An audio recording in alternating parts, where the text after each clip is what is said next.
Hello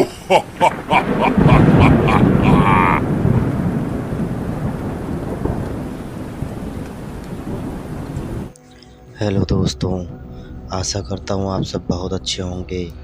कहानी अच्छी लगे तो लाइक और सब्सक्राइब करिएगा और बेल आइकन पर ज़रूर प्रेस करिएगा। तो चलिए बढ़ते हैं कहानी के लास्ट भाग में। राहुल ने लालटेन लिया और सीढ़ी उतरने लगा। यह तहखाना जरूर बहुत से रहस्यों से पर्दा उठाएगा, ऐसा सोचकर राहुल तेज कदमों से सीढ़ी उतरने लगा। वह 2-4 सीढ़ी उतरा ही था कि अचानक उसका पैर फिसल गया और लुढ़कता हुआ वह तहखाने के फर्श पर आ गया।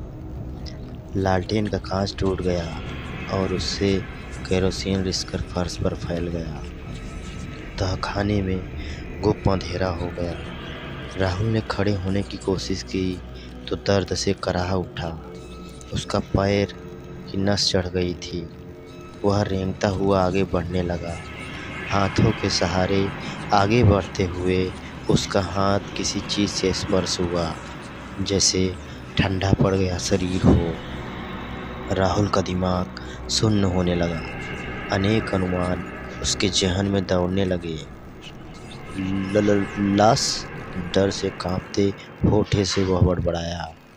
कहीं गौरव की ही तो लाश नहीं। इस विचार से ही वह सहम गया। उसने हड़बड़ी में लाइटर निकाला और उसकी रोशनी उस तरफ डाली जहां पर वह लाश पड़ी थी। जैसे ही लाश के मुंह पर रोशनी पड़ी, राहुल चेहरा देखकर चौंक गया। मुड़िया, सफ़ेद झक चेहरा, अंदर धंसी हुई खुली आंखें और वही कूदने के हरे निशान। राहुल रेंगता हुआ डर से पीछे हटा तो एक बार फिर किसी ने से टकराया। राहुल को लगा अब मौत उसकी सर पर खड़ी है। गले से थूक गटक कर वह मुड़ा। गौरव, कुर्सी से बंधा हुआ गौरव था। वह जिंदा है या बेहोश, यह देखने के लिए कुर्सी का सहारा लेकर खड़ा हुआ। उसने गौरव की नाक के पास अपनी उंगली लगाई। सांसें चल रही थी। तुरंत गौरव की रस्सी छुड़ाकर राहुल ने गौरव को झकझोरा। गौरव ने हौले से आंखें खोली। सामने राहुल को देखकर गौरव ने उसे गले से लगा लिया। मैंने इसे नहीं मारा राहुल, गौरव ने राहुल से ऐसे कहा जैसे वह अदालत में जज से अपनी बेगुनाही की गुहार लगा रहा हो। राहुल ने कहा, कल जब तुमने कॉल किया था तब तो सब कुछ सही था। अचानक ये सब कैसे हुआ? तुम्हें किसने बांधा और यह औरत कैसे मरी? गौरव कल हुई घटना राहुल को बताने लगा। तुम्हें पता ही है राहुल, मैं पिछले 2-3 सालों से जंगल में रहकर यहाँ पाई जाने वाली दुर्लभ जड़ी बूटियों पर रिसर्च कर रहा हूँ। यह तहखाना ही मेरी लेबोरेटरी है, जिसके बारे में सिर्फ मुड़िया जानती थी। वह भी जड़ी बूटियों की जानकार थी और मेरी मदद किया करती थी। एक दिन मुझे वह सफलता मिल ही गई, जिसके लिए मैं रात दिन जी तोड़ मेहनत कर रहा था। मैंने ऐसी दवाई बना ली जिसके सेवन से बूढ़ा इंसान फिर से जवान हो जाएगा। यही ज़रूरी बात तुम्हें बताने के लिए कॉल किया था। और ऐसा ही एक कॉल मैंने आयुर्वेद चिकित्सा संस्थान के प्रमुख को भी किया था।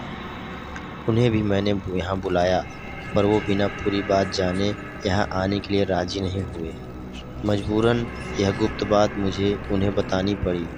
मैंने इसी चेयर पर बैठा आगे की रणनीति की योजना बना रहा था, तभी मुड़िया मेरे लिए चाय लाई। मैंने चाय पी। उसके बाद अचानक सिर घूमने लगा।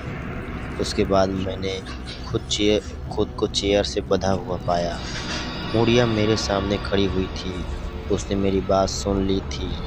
दवाई का रहस्य वह जान गई थी। वह मुझसे दवाई मांगने लगी। मैंने कहा कि अभी इंसानों पर प्रयोग नहीं किया है, इसके लिए मुझे अनुमति लेनी होगी।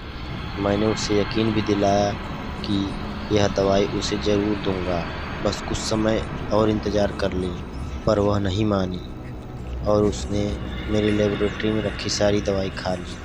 दवाई खाने के कारण अचानक उसके शरीर का रंग सफ़ेद हो गया। उसकी आंखें अंदर धंस गई। वह छटपटाने लगी। मैं बंधा हुआ था, चाह कर भी कुछ नहीं कर सका और मेरे आंखों के सामने ही वह तड़पते हुए मर गई।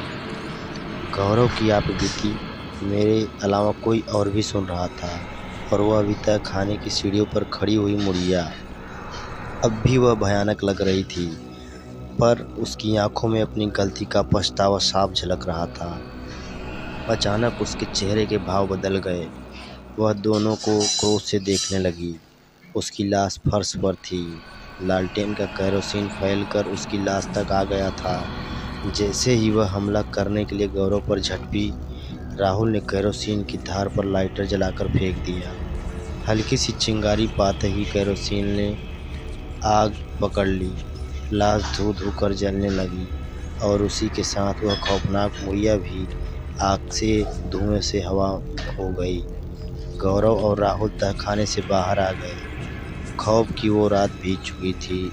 सुबह होने वाली थी। रात को भयावह दिखने वाला जंगल अब सुंदर लग रहा था। राहुल हंसकर गौरव से बोला, यार कोई ऐसी दवाई भी बना जो जवान लोगों को फिर से जिंदा कर दे। तेरी जवानी वाली दवाई के चक्कर में मैं तो मर ही जाता। हंसते हुए राहुल और गौरव ठहाके लगाकर हंसने लगे। समाप्त।